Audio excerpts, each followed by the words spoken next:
안녕하십니까. 지금 이제 그 최민희 과방위 그런데 그 청문회 말도 안 되는 데 불법적인 청문회 한마디로 이제 고문을 가하는 고문 청문회, 불법 청문회 이런 데 청문회를 하니까 거기에 대해서 이제 그 여러 우리 그 우파 단체나 이런 데서 이제 그 계속 고소나 또는 변협의 그 제소를 하고 싸우고 있습니다. 이런데 그 종합적으로 이제 그 우리 최민희에 대해서 법적 대응 이런 데 그 한번 살펴보고요. 특히 이제 김태규 방통위 부위원장은 평생 판사 출신 아닙니까? 화가 이제 단단히 난 것 같아요. 화가. 그래서 이제 그 아예 장문에 글을 써가지고 최민희 과방위원장을 이제 저격하면서 다음에 21일 청문회 아예 안 나가겠다 이렇게 공언을 하고 있습니다. 먼저 이제 그 최민희 과방위 말도 안 되는 이제 불법 청문회에 대해서 제가 이제 그 며칠 전에 방송에서 MBC 제3노조가 고발했다. 요거는 이제 방송을 해드렸죠.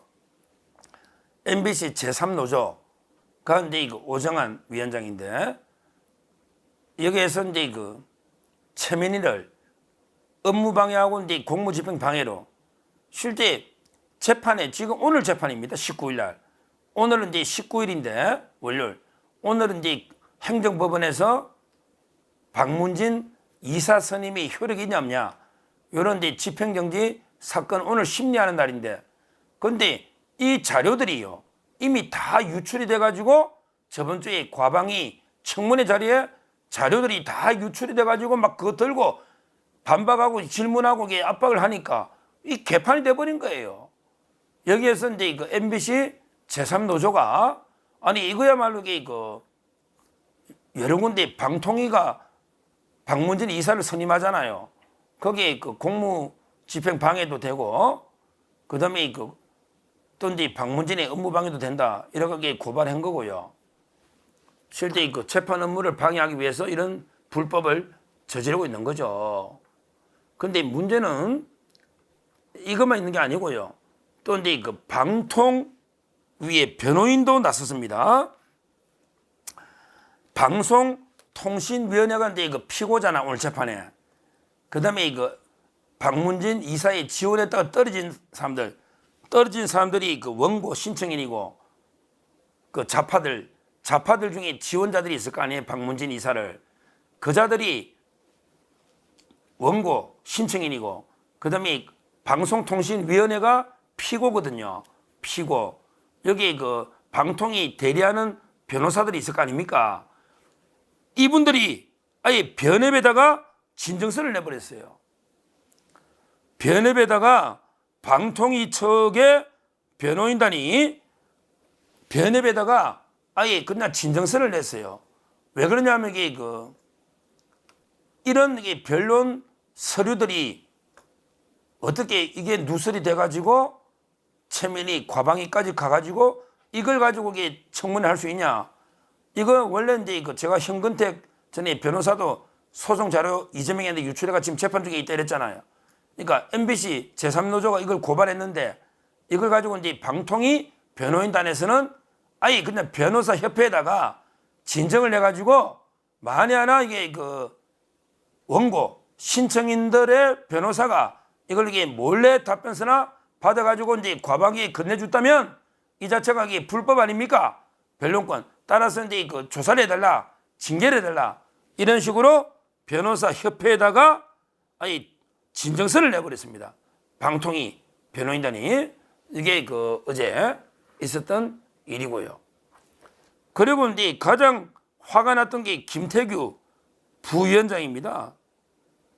김태규 부위원장이 판사 출신이니까 법을 잘 알잖아요. 이분이 장문에 글을 올려가지고 최민희를 저격하면서 다음 청문회 안 나간다 이렇게 했는데요. 이분이 뭐라고 했는지 글을 쓴 걸 쭉 보면요. 김태규 뭐라 했냐면 그래서 첫째는 이제 방통위에서 낸 답변서 아까 이야기했잖아요. 답변서가 변론 목적 외에는 이용이 되면 안 되는데 방통위 답변서가 이미 변론도 하기 전에 오늘 변론이잖아. 하기 전에 과방위로 가가지고 그걸 가지고 막 압박하고 묻고 하니까 이게 말이 되느냐? 이거야말로 그 어떤 경위에서 답변서가 변론 외 용도로 유출됐냐? 이걸 이게 수사해야 된다. 그래서 진정서도 내고 변협에 그다음에 MBC에서 고발된 거죠. 이걸 이게 조사해야 된다. 이렇게 김태규 부위원장이 직격을 한 거예요. 그러면서 이렇게 써놨더라고. 기밀이 유지될 변론 답변서가 미리 국회에서 공개된 거, 이거야말로 그 재판의 신청인 또는 변호사가 유출한 거 아니냐? 그 신청인이 떨어진 사람들, 이자들이 유출했다면 변론권 침해고 변호사 대리인이 넘겨줬다면 징계 사유다. 이랬고 그러면서 이게 또 뭐라 했냐면 최민희가 아예 그냥 답변도 기회를 안 주고 자기 혼자 일방적으로 막 계속 공개한 거예요.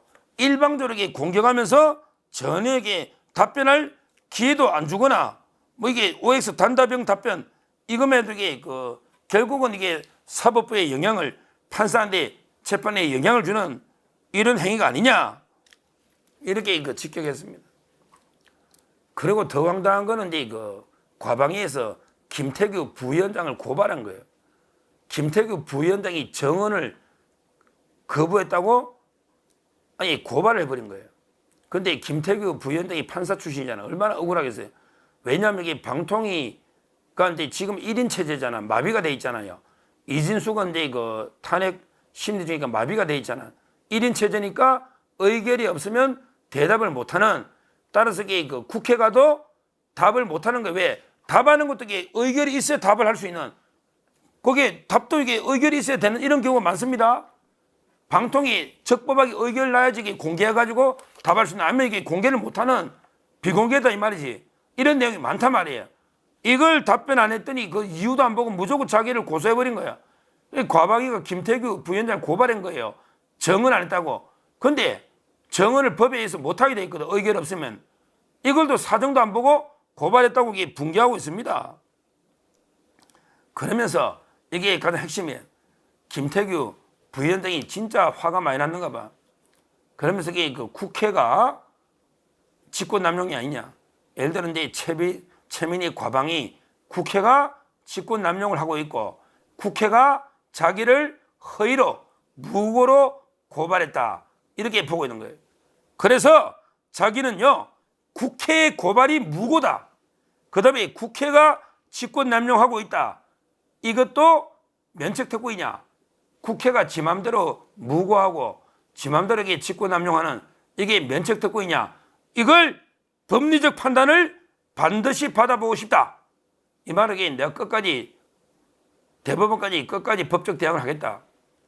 과연 이게 국회가 말도 안 되게 자기를 정언 거부했다고 허위로 무고로 고발했는데 자기를 이게 무고도 면책특권에 해당되는지, 또는 이게 국회가 이렇게 갑질로 직권남용하고 있는데 이게 면책특권이 되는지 끝까지 사법부의 판단을 받아보겠다. 이렇게 하고 있습니다. 그 외에도 이게 요즘 야간 조사도 안 하는데, 검찰 야간 조사 안 하잖아, 동의 없이. 근데 새벽 2시, 3시까지 붙잡아 놓고 심야 청문회, 이것도 갑질 아닙니까? 야간 수사도 안 하고 야간 재판도 안 하는데 이게 뭡니까, 이 국회? 심각한 문제죠. 이런 것도 지적을 김태규 부위원장이 하고 있습니다. 그래서 결론적으로 저는 이번에 21일 청문회 철저하게 보이콧하면 되고요. 그 다음에 저번 주에 불법 청문회에 대해서 크게 MBC 제3노조가 최민희 고발했으니까 그거는 이제 수사를 하면 되는 거고요. 그 다음에 방통위 변호인단에서는 변호사 협회에다가 신청인 변호사들이 자료 유출 이걸 제소를 했으니까 징계위원회, 그거는 이제 변협에서 조사를 하면 되는 거고요. 그 다음에 김태규 부위원장도 끝까지 국회가 자기를 고발한 것은 무고다.